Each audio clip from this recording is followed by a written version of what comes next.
Well, it could happen. It's amazing. There's people that are really, really loyal and great, and not easy for them. And this is all caused by the Democrats. Just so you know, all this money was approved. Everything was approved. This is done. The Democrats went in, and they want to have radical left lunatics come into our country. They want to have drug dealers. They want to have murderers come into our country. They want to have open borders, and we're not letting it happen. That's what this is all about. They don't want voter ID. They don't want proof of citizenship. They don't want mail-in ballots. They're so corrupt. What they want, the only thing they want is mail-in ballots. So we also added, as you know, into the Save America Act. And it's called Save America. It's not the Save Act. But we added no transgender mutilization of our children and no men in women's sports. Elon Musk, if these talks go well, and you reach I don't think he's going to be a newsmax. If these talks go well and you reach a ceasefire agreement with Iran, do you believe Israel would abide by that agreement? I think Israel will be very happy with what we have. We just spoke to Israel a little while ago. I think they'll be very happy. This will be peace for Israel, long-term peace, guaranteed peace. If this happens, and I can't guarantee it, but I think it's going to. My life is a deal. That's all I do is deals my whole life. I think this is something that's going to happen. And why wouldn't it happen? So tomorrow morning sometime, their time, we were expected to blow up their largest electric generating plants that cost over $10 billion to build. It's a very good one. There was no dearth of money. And one shot, it's gone. It collapses. Why would they want that? So they called. I didn't call. They called. They want to make a deal. And we are very willing to make a deal. It's got to be a good deal.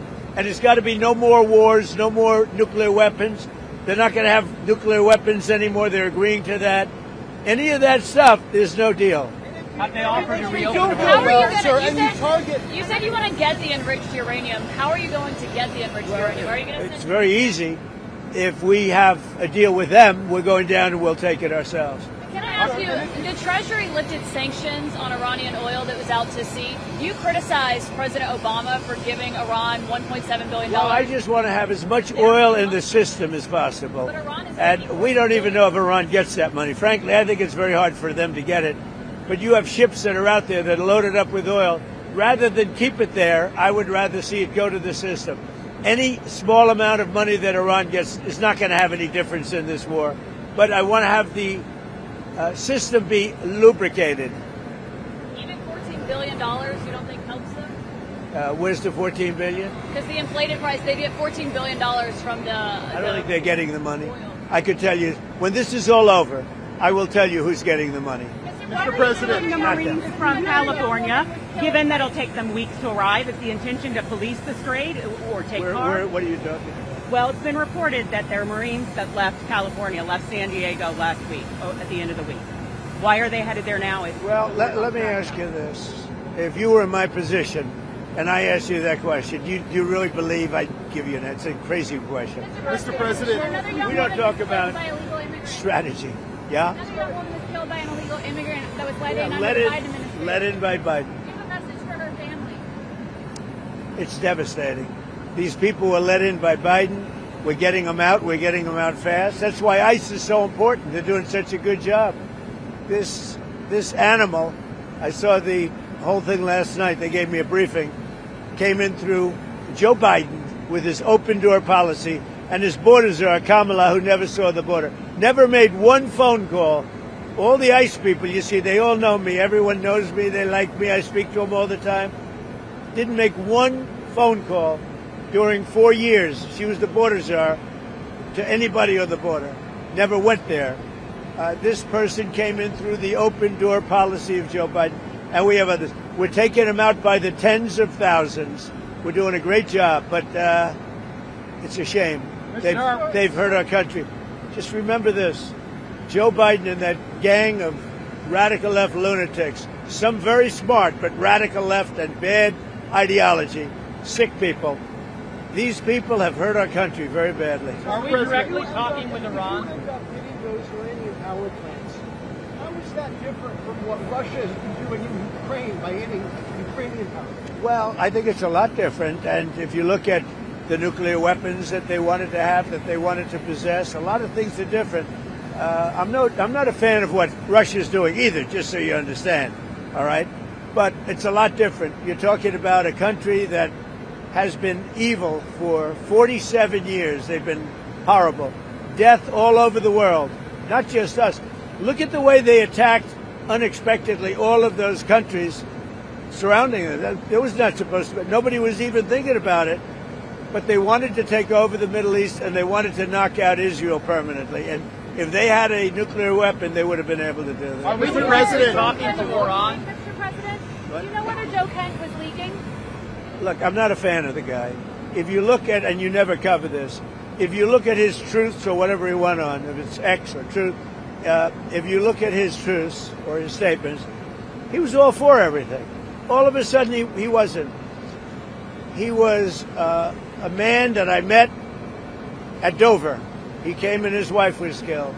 He remarried fairly quickly. His wife was killed, and I felt badly for him. He ran for Congress, he lost.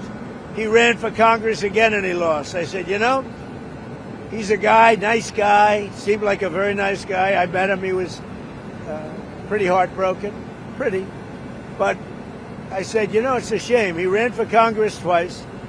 Call him up, give him a job in the White House. Smart.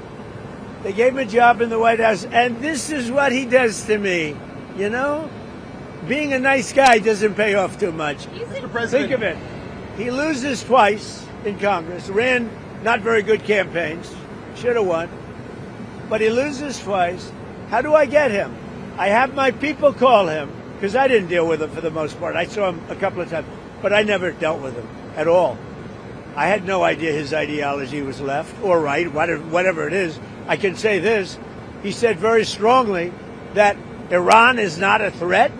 Iran's been a threat for 47 years, and there's not a country in the world that doesn't agree with me on that.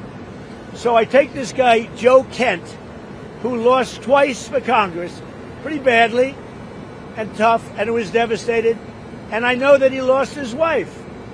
So instead of letting him live out his life, I brilliantly have my people call him and offer him a job in security, essentially, in the White House. And what does he do? He goes out and he says that Iran is not a threat to get publicity. Now, he probably signed up with CNN or maybe signed up with your division of Newsmax. I don't know, but probably signed up with CNN or somebody. But if you look at his tweets, X's or truths, whatever he uses, I don't know because I don't follow him.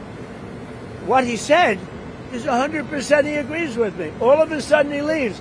I never knew he had a problem. Now, I hear they're looking at him for leaking. That's possible. But just so you understand, just to put it to rest, he lost twice badly. He also lost his wife. He's remarried since. He lost his wife. I felt badly for him. So I told my people, reach out to him, give him a job at the White House. This is the thanks I get. Any other questions? He said Iran was not an imminent threat, that's what the intelligence showed. I think it was an imminent threat. I think that Iran, if we didn't bomb them with the B-2 bombers, now that set them back, but if we didn't hit them with the B-2 bombers, they would have had a nuclear weapon within 2 weeks to a month. And if they had a nuclear weapon, they would have used it as soon as they got it. If you obliterated their nuclear sites last summer with your strikes, then how can you argue it was an imminent threat now? Oh, we hit them so hard, we obliterated them. But that doesn't mean with the right equipment, you can't dig down and go get it. We don't want that, and we won't have that. But we obliterated that site. They still haven't been able to get it. That was a complete success. But if it wasn't, they would have had, if we didn't hit them, if we didn't use the B-2 bombers, which are unbelievable. We just ordered 22 more of them, modern version, by the way, super modern version. If we didn't hit them with the B-2 bombers, they would have had, within 2 weeks of that attack, that's why we hit them, because we knew they would have had a nuclear weapon. They would have used it on Israel and the entire Middle East. Overall crime in Memphis is down 43% since you began this task force. Is this a template you think is Well, working? what I'm doing today, really, this was a little bit before, set up a couple of weeks ago. This was before we had this situation with Iran take place last night. And by the way, they're just not communicating. When they say, I'm sure they don't mean that.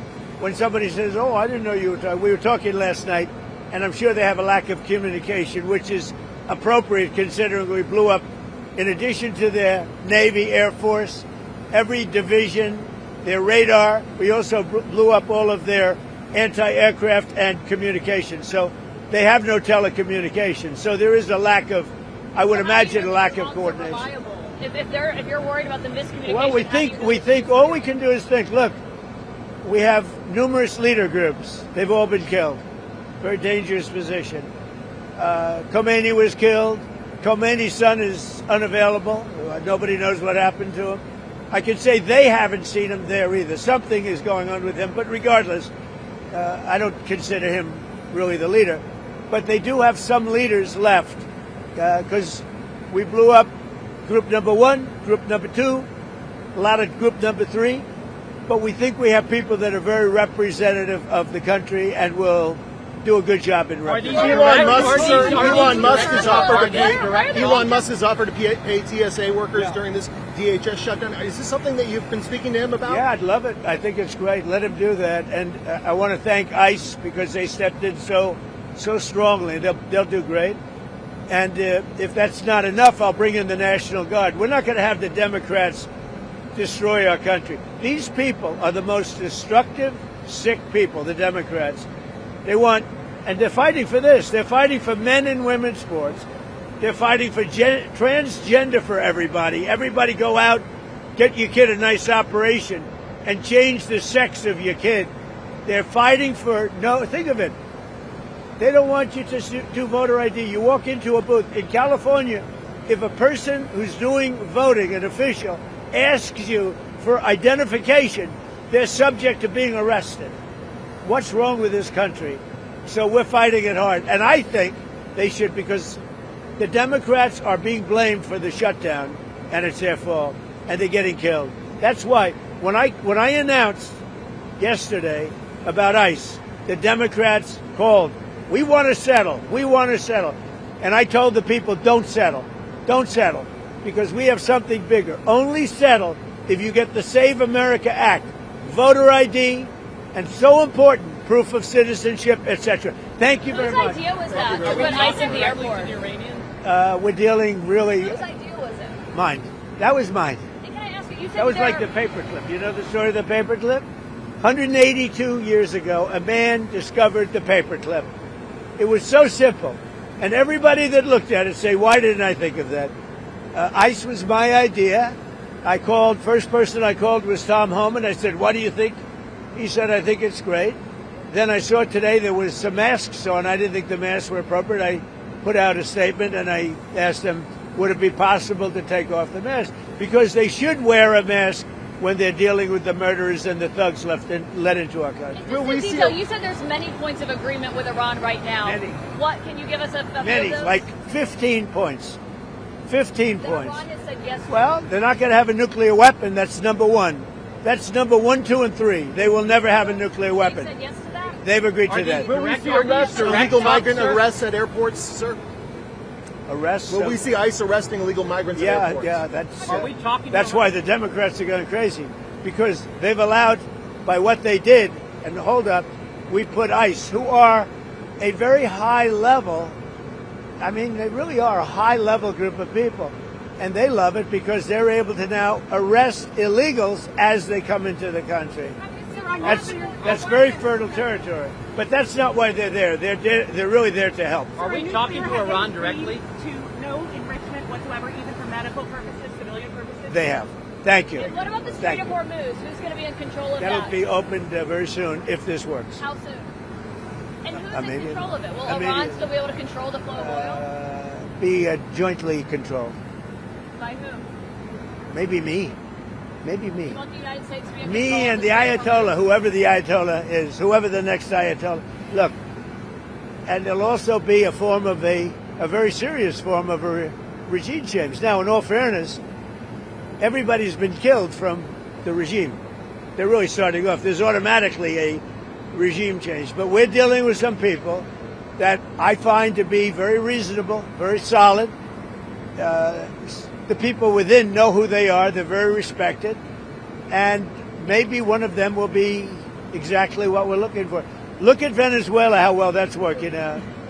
We are doing so well in Venezuela with oil and with the relationship between the president-elect and us. And maybe we find somebody like that in Iran. Are you considering any more options to lower the price of oil while these talks? The price of oil will drop like a rock as soon as a deal is done. I guess it already is today. No, we have a very serious chance of making a deal. That doesn't guarantee anything. I'm not guaranteeing anything. I'm not going to come out here in a week or 2 weeks and have you all say, oh, you said.